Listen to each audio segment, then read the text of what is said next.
My name is Hannah Cole, and I'm 32 years old. 3 months ago, my boyfriend texted me in the middle of a valuation meeting and quietly detonated my life. I was standing in a glass-walled conference room on the 40th floor, overlooking the lake. The table was covered in printed models, laptops, and paper cups of coffee that had gone cold an hour ago. My phone was face down beside my notebook, buzzing every so often the way it always did. Emails, Slack pings, calendar alerts. I was walking the partners through an updated set of downside scenarios when the phone buzzed once, then again. The second vibration dragged just long enough to file itself under important in the back of my brain. I ignored it. When you look at the sensitivity to interest rates, I said, tapping the screen, the deal only makes sense if we negotiate a lower multiple or build in stricter covenants. One of the partners pressed. Another challenged my assumptions. I answered, adjusted cells, highlighted risks. My mouth kept moving. My brain kept calculating. That's what I'm good at, holding the numbers together even when everything else is starting to tilt. By the time we broke, my jaw ached from clenching. I stepped into the hallway, the glass door whispering shut behind me, and finally picked up my phone. 2 messages from Logan. First text, hey, can we talk tonight? Something important. Second text, sent 3 minutes later. Actually, I'll just tell you now. I'm moving in with my boss. We've been seeing each other for a while now. I know this is sudden, but I think it's the right move for me. I'll get my stuff this weekend. I read it once, then again, then a third time, like maybe the words would rearrange themselves into something less absurd. The hallway around me blurred into background noise, associates talking about lunch, someone laughing, the hiss of the espresso machine down the corridor. I'm moving in with my boss. He'd mentioned her dozens of times over the past year. Miranda Keaton, head of marketing at his mid-sized tech firm, older, experienced, a great mentor. According to him, she was the kind of woman who got things done. I'd seen a team photo once, Miranda in the back row, sharp bob, sharp blazer, sharp eyes. Apparently, a sharp willingness to sleep with her direct report, too. I stared at the text, my thumb hovering over the keyboard. For a second, something childish in me wanted to reply, "Are you kidding?" or "Come home so I can throw your things off the balcony." Instead, my brain did what it always does when something breaks. It started sorting. I walked back into the conference room. One of the VPs glanced up. "You good?" he asked. "I'm fine," I heard myself say. My voice sounded normal. "Let's pick up where we left off." We finished the meeting. I presented my analysis. I answered questions. I functioned. The whole time, those sentences pulsed at the back of my mind like a low-grade migraine. I'm moving in with my boss. We've been seeing each other for a while. Logan and I had been together for 4 years. We met at a charity fundraiser, one of those networking events where everyone pretends to care about the cause but is really there for the name tags and the open bar. He was funny, quick with a joke, the kind of guy who made strangers feel like they'd known him for years. 2 years into the relationship, he moved into my condo. I'd bought the place 5 years ago, when the market dipped. 23rd floor, floor-to-ceiling windows, a sliver of the lake if you leaned just right.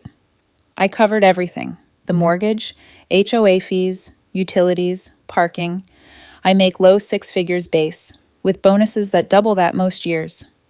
Logan made decent money in marketing, 70-something thousand, but I didn't want him to feel pressured. Save up, I told him. Build a cushion. Start that consulting thing you're always talking about. He'd nodded, kissed me, said I was such a planner. He meant it as a compliment. I thought it was too. I tracked our shared expenses in a color-coded spreadsheet, the way I track everything, investments, work projects, even silly things like which nights I run the dishwasher to hit off-peak energy rates. Order makes me feel safe. Looking back, the spreadsheet had been trying to tell me something long before the text did. Hotel charges when he was working late, expensive dinners at restaurants we'd never tried together, an $8,000 charge at a jewelry store with nothing to show for it. At the time, I logged them, highlighted them, and put them in a mental folder labeled Ask Him Later. Later never came. By the time I closed my office door after the meeting, the shock had cooled into something else. Not acceptance, not yet. Just a hard, focused kind of calm. I sat down, opened my laptop, and made 3 phone calls. The first was to my lawyer. "Oliver Tran," he answered on the second ring, brisk and warm at the same time.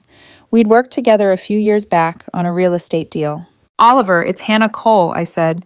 I need you to pull the cohabitation agreement I signed with Logan Price 2 years ago. There was a pause. What happened? He texted me from work to tell me he's moving in with his boss, I said, staring out at the lake. They've been seeing each other for a while. He says he'll get his stuff this weekend. A beat of silence, then a soft, incredulous exhale. Hannah, I'm sorry. I need to know my options. You're the owner on record. You never charged him rent, and we were explicit about guest status, he said, thinking aloud. Give me 20 minutes. I'll review the document and call you back. Thank you. I hung up before my voice could shake. The second call was to building management. Resident Services, this is Carla, a bright voice chirped. This is Hannah Cole in Unit 2304, I said. I need to speak with someone about security protocols for my unit. They transferred me to Derek Vaughn, the head of security. Former military, deep voice, the kind of guy who notices everything but never overshares. We'd chatted a few times in passing at the front desk. What can I do for you, Ms. Cole? He asked. I have a situation, I said. My boyfriend is moving out today. He doesn't know it yet, but he's moving out today. I need his key fob deactivated as of this evening, and I need someone present when he comes to collect his things. This is a domestic situation. Cheating, not violence. I want it handled cleanly and professionally. Understood, Derek said, tone steady. What time does he usually get home? Around 6:30. I'll be there at 6, he said. Personally. Relief loosened something in my chest. Thank you. The third call was to my sister. Molly teaches 10th grade English in Oak Park. Different world from private equity, same love of red pens. She picked up on the first ring. Hey, nerd, aren't you supposed to be charming billionaires right now? Logan cheated on me, I said. No preamble, no easing in. Saying it out loud made it real. He's been having an affair with his boss. He's moving in with her tonight. Silence. Then, Hannah, can you come over? I asked. I need another person there, just in case he spins. Of course, she said immediately. I'll leave as soon as school gets out. I'll be there by 6. Bring pizza, I added, because if I didn't make a joke, I was going to cry. She laughed, but it sounded tight. Pepperoni and that weird mushroom thing you pretend to like. Deal. We hung up. I stared at my reflection in the black screen of my monitor. Same dark hair scraped into a low bun, same faint circles under my eyes, same tailored blazer. I didn't look like someone whose life had just been cut cleanly in half. Oliver called back 15 minutes later. You're covered, he said without preamble. The cohabitation agreement is airtight. He has no claim to the property, no tenant rights, because you never charged him rent and we explicitly defined him as a guest. You can terminate the arrangement with written or verbal notice at any time. My hand tightened around the phone. So if I tell him tonight that it's over and he needs to move out, that's within your rights, Oliver said, but document everything. Text him back, confirm what he told you, and tell him he needs to collect his belongings today, not this weekend. You control the timeline, Hannah, not him. I control the timeline, I repeated. It felt good in my mouth, solid, heavy. After we hung up, I finally replied to Logan's text. I understand. Come home tonight. We'll discuss logistics. He responded almost instantly. Thank you for being understanding. I know this is hard. We can talk about it this weekend. I didn't answer. Instead, I forwarded the entire thread to Oliver, checked the time, 4:32 p.m., and wrapped up the rest of my day in a blur of emails, delegation, and the mechanical motions of closing out files. At 5:30, I was back in my condo, barefoot on the hardwood, still in my work clothes. The city sprawled outside the windows, indifferent. Molly arrived at 6 on the dot, juggling 2 pizza boxes and a 6-pack. You're freakishly calm, she said, setting everything on the counter and really looking at me. This is your scary calm. I hate this calm. I've had 3 weeks, I said. Her brow furrowed. You knew? I suspected. I pulled up the spreadsheet on my laptop, the highlighted hotel charges, the dinners, the jewelry store receipt. I needed to be sure, and I needed a plan. Derek showed up at 6:15, in uniform, posture straight as a rule. Ms. Cole, he nodded. Ms. Cole's sister. Hannah, I said, please. Thank you for being here. He surveyed the living room, the sightlines to the door, the hallway. Efficient. Contained. We'll keep it simple, he said. You set the terms. I'm here to enforce them if needed. I checked the Find My Friends app we'd set up years ago for safety. Logan's little dot was inching through downtown, crawling toward the garage entrance. My heart started pounding then, not like panic, but like the steady thud of a drum before someone walks onto a stage. In about 10 minutes, I said, my voice surprisingly steady, My boyfriend is going to walk through that door thinking he's leaving me on his timeline. I glanced at my sister, at Derek, at the lake beyond the glass. He's about to find out he's wrong. Logan got home at 6:41 p.m. I know the exact time because I watched his little dot slide into the garage on the tracking app, and at the same time, the lobby camera feed pop up on my building's security app. One of the perks of paying obscene HOA fees.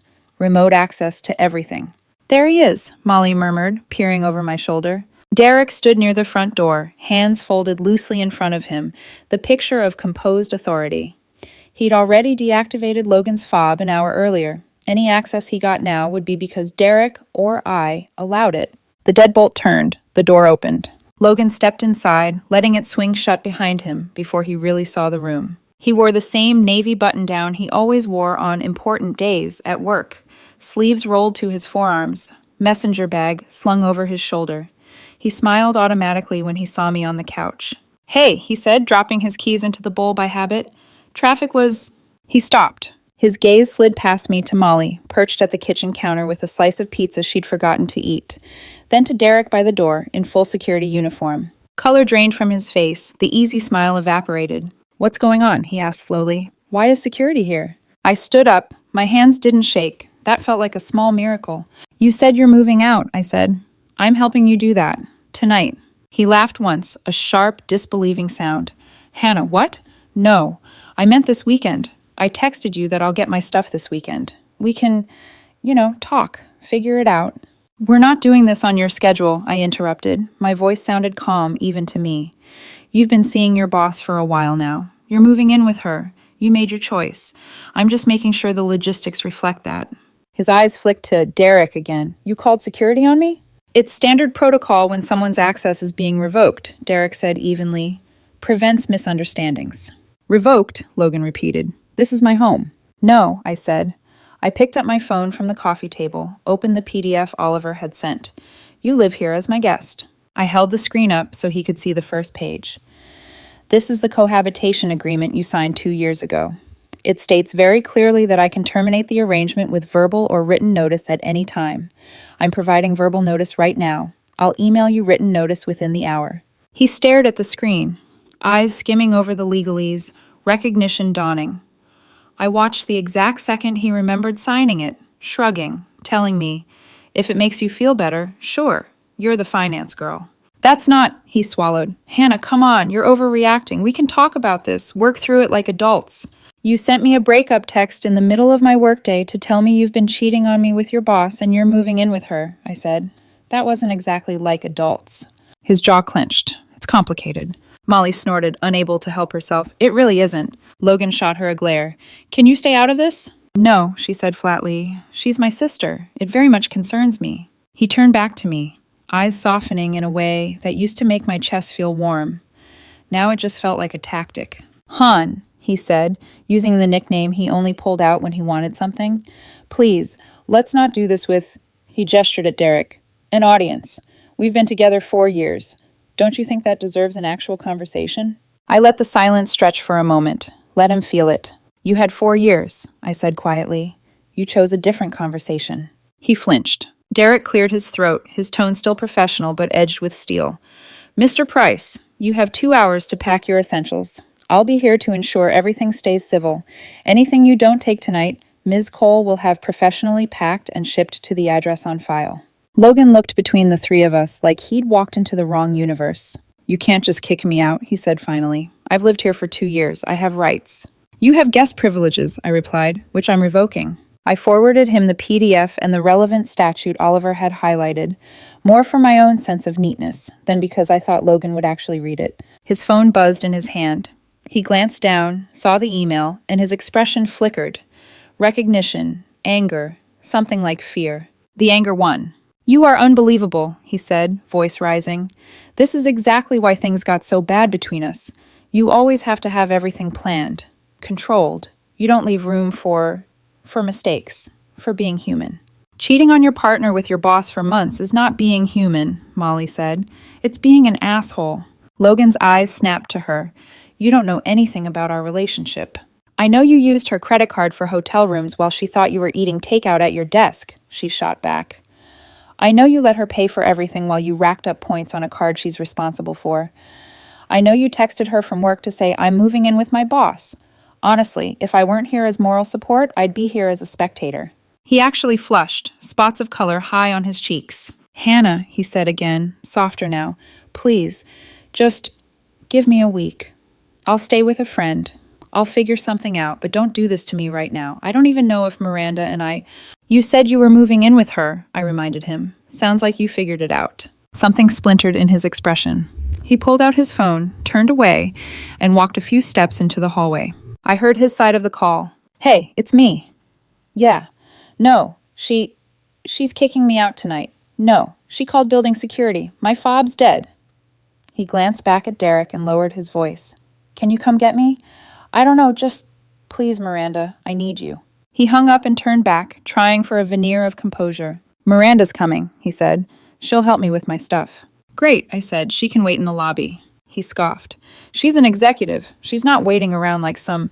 She's not on my approved visitor list, I said. She's not coming up. Derek nodded once. Anyone not on the list will be asked to wait downstairs, Mr. Price. Building policy.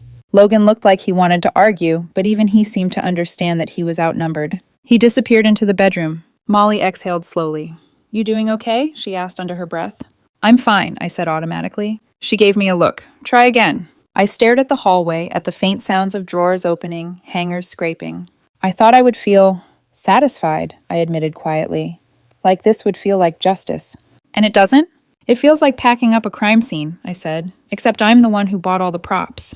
For the next hour and a half, the condo turned into a carefully managed disaster zone. Logan moved back and forth between the bedroom, the hall closet, the bathroom. Every item he grabbed was something I'd bought or we'd bought together. Sheets, towels, the coffee maker he loved, the set of knives he'd insisted on for when he got into cooking and then used twice. Molly and Derek kept a polite distance but stayed in sight. I sat on the arm of the couch, arms folded, observing like a stranger watching a play. Logan tried different tactics as he packed. Apologies, I made a mistake, okay? People make mistakes. Minimization. It was just an emotional thing at first. It got out of hand. Blame shifting. You've been distant for months, buried in work. I felt alone. I didn't take the bait. The only part of this I'm interested in, I said once, when he paused in the doorway clutching a box, is that you chose to lie, repeatedly. Everything else is commentary. He stopped trying after that. At 8:07 p.m., my security app pinged. I opened it to see the lobby camera. A tall woman in a charcoal blazer, sleek bob, the same sharp eyes from the team photo. Miranda. She strode up to the front desk, said something I couldn't hear. The camera caught Derek's colleague shaking his head, pointing to the screen, explaining. Miranda's mouth thinned. She gestured toward the elevators, clearly not used to being told no. Eventually, she sat down in one of the lobby chairs, crossing her legs, pulling out her phone with a tight, controlled motion. Upstairs, Logan's phone buzzed. He checked it, typed furiously, looked at me. She says you're being unreasonable, he said. Her lawyer says what you're doing might be illegal. I opened my email app, forwarded him the cohabitation agreement again, this time with the subject line, for Miranda's lawyer, if needed. No message body, just the documents. Around 9:30, Logan finally stopped moving. 3 large suitcases lined up by the door, 2 boxes stacked beside them, a duffel bag of shoes. He looked around the condo like he was seeing it for the first time. The couch where we'd watched 1,000 shows, the table where we'd eaten 1,000 meals, the windows where we'd watched thunderstorms roll over the lake. This is really it? He asked. Yes, I said. He swallowed. You're not going to change your mind? In a week? A month? No. His eyes shone for a second, and for the first time since he walked in, he looked genuinely small. Okay, he said hoarsely. Molly hopped off the stool. I'll help with the boxes, she told Derek. Derek picked up 2 suitcases like they weighed nothing. Molly grabbed a box. Logan took the remaining bags. They all squeezed into the elevator. I stayed. From my living room window, I could see the circle drive in front of the building. Logan stepped out with his things. Miranda stood beside a sleek car, arms folded, phone still in her hand. Even from 23 floors up, I could see the strain around her eyes. They loaded the car in tense silence. At one point, Miranda reached out and touched Logan's arm, saying something. He shook his head, looking back at the building as if he could see me. He couldn't. The car pulled away, taillights blinking red in the dusk. Behind me, I heard the elevator doors slide open again. Molly and Derek returned, the quiet of the condo settling around us like dust. "That guy's something else," Molly muttered. "Yeah," I said. "You okay?" I looked at the empty stretch of floor where his shoes used to be, the bare hook where his coat had hung. "I will be," I said. For the first time that day, I almost believed it. The text began the next morning, early, insistent, and so predictable it almost felt scripted. At 6:47 a.m., my phone buzzed on the nightstand. I was in the shower, letting hot water pound against the back of my neck, trying to ignore the echo of last night in every quiet corner of the condo. When I stepped out, steam fogging the mirror, I checked my phone. 4 messages from Logan. "Hannah, I'm so sorry about how everything happened yesterday. That wasn't fair to you. You deserved better. Can we please talk? Just talk." I didn't respond. By the time I walked into the office at 8:30, hair still damp, blazer thrown on without thought, there were more. "Hannah, please, I made a mistake. I know that now. Miranda isn't who I thought she was. Can I at least come get my grandmother's watch? You know how much it means to me. Please don't ignore me." My stomach tightened at that one. The watch, a gold vintage piece he kept tucked away in a felt pouch, one of the few things he truly treasured, a family heirloom, sentimental, real. I walked into my office, closed the door, and opened his bottom dresser drawer in my mind, because I knew that drawer better than my own. Socks on the left, miscellaneous items on the right, and the felt pouch in the back corner. I'd packed it myself last night before he came home. I didn't tell him. I didn't trust him not to weaponize it later. I opened my office email and forwarded every message to Oliver. His reply came within minutes. "Oliver, don't engage. If he needs to retrieve belongings, have him arrange it through me. As for the watch, if you have it, ship it to his parents' address. Insured, that removes all leverage." I replied with one word: "Understood." Then, against every instinct I have for order and efficiency, I ignored the rest of Logan's texts. Instead, I left my desk, walked down to the mailroom, and packed the watch carefully into a padded box. I added insurance, signature required, $85. I didn't care. In the recipient field, I wrote the address I'd memorized long ago, the one on his holiday cards. Back upstairs at 10:06 a.m., I texted him. Tracking number 9Z5H273. Delivery expected Saturday. Nothing else. He called immediately. I silenced the call. A minute later, a text. "Thank you. I'm sorry. I'm so sorry." I set my phone face down on the desk. For a while, I just stared at it. The shift came on Thursday. Not in me, in him. By then, the apology phase was exhausted. Logan pivoted into something sharper. "I can't believe you humiliated me in front of your sister in building security. My friends think you're unhinged. Miranda's lawyer says kicking me out with no notice might be illegal." I forwarded everything to Oliver without comment. Oliver sent back a single message. Forward him the agreement and the statute. No commentary. So I did. I emailed Logan 2 PDFs. The cohabitation agreement he signed. The Illinois Code section confirming exactly what Oliver had told me. I didn't even add a subject line. A few minutes later, my phone buzzed again. This time, I didn't need to read it. I deleted it before the preview could finish. Friday afternoon, my phone lit up with a call from an unknown number. Normally, I would have ignored it. I get enough spam calls from auto warranties and student loan forgiveness to know better. But something in me hesitated. I answered. "Is this Hannah Cole?" a man asked, his voice smooth, poised, controlled. "Yes," I said cautiously. "Who's calling?" "This is Patrick Hale," he said. A pause. "Miranda Hale's husband." My breath caught. Her husband. Not separated, not divorced, not in the process of. "Husband. I believe your boyfriend has been involved with my wife," he continued, his tone elegant but edged with exhaustion. "And I think it's time we spoke." I sat down slowly. Yes, I said. "We should." He exhaled, a small sound, part relief, part sorrow. "Would you be available for coffee tomorrow morning?" he asked. "Somewhere neutral, perhaps Lincoln Park? I have information that may be useful to you." "Useful," I repeated faintly. I didn't trust my voice not to shake. "Yes," he said, "useful and clarifying." The next morning, I met him at a quiet cafe tucked between a boutique and a florist in Lincoln Park. He was impossible to miss. Mid-40s, elegant in a dark blazer and crisp shirt, hair neatly combed back with surgical precision. Everything about him suggested composure earned the hard way. He stood when I approached. "Hannah," he asked. "Yes, thank you for coming." His smile was kind but tired. "I imagine your week has been challenging." That's one word for it. We sat. He didn't bother with small talk. Instead, he reached into his structured leather tote, pulled out an iPad, tapped twice, and turned the screen toward me. Credit card statements, hotel receipts, screenshots of messages, emails, photos. Miranda has done this before, Patrick said matter-of-factly. 3 times that I can confirm. Possibly more. I stared at the screen. These affairs always follow the same pattern, Patrick continued. A younger subordinate, someone ambitious, a little insecure, a little eager for approval.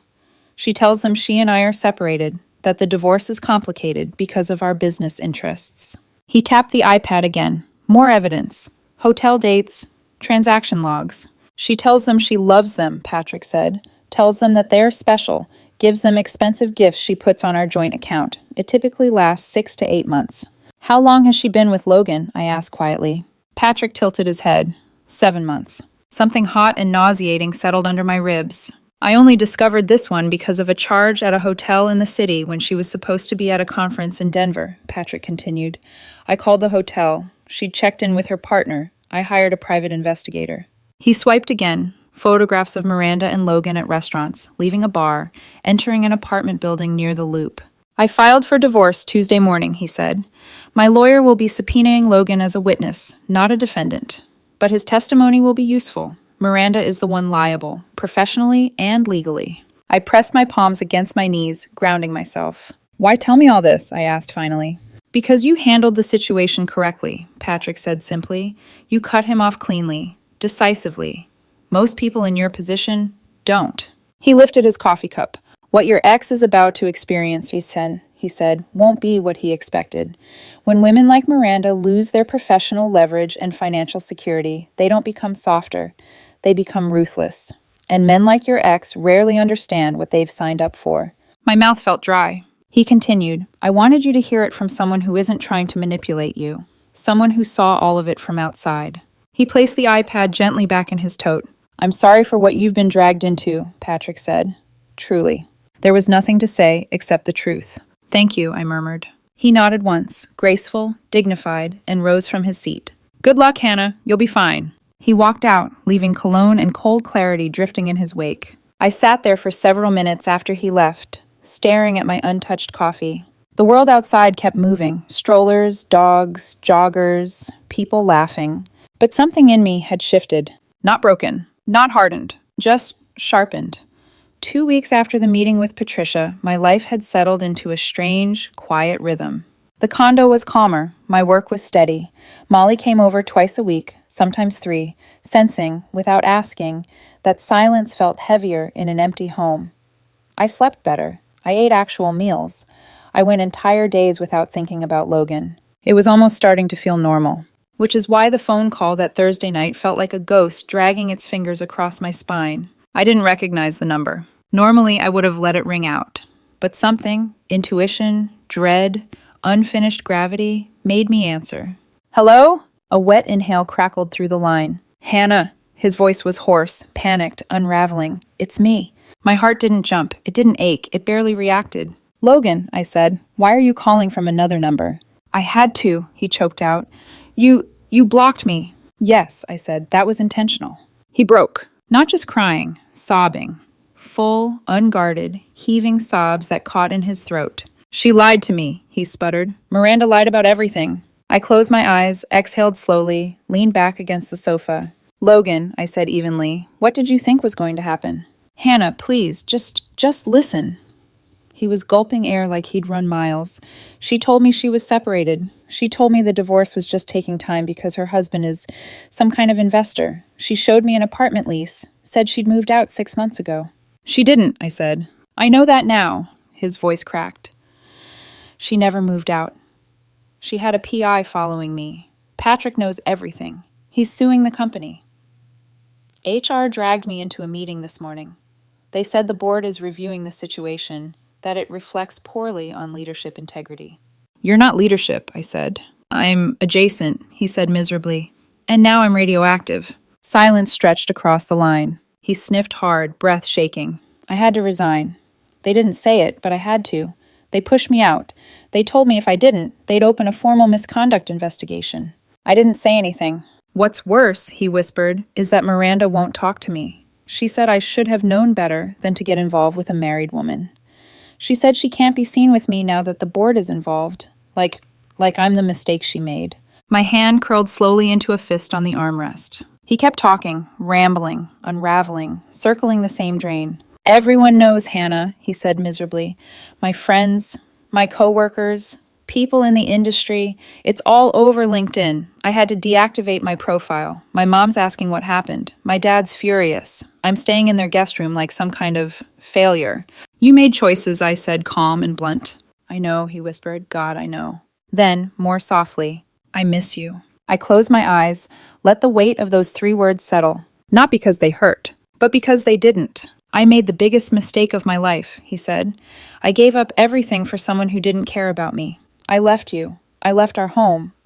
God, Hannah, I am so sorry. Something in his voice, the raw grief, the unfiltered shame, might have undone me months ago. But the woman who answered this call wasn't the woman he betrayed. Logan, I said, what do you want from me? He was quiet for a long moment. Then, a second chance, he whispered. Please, please, Hannah.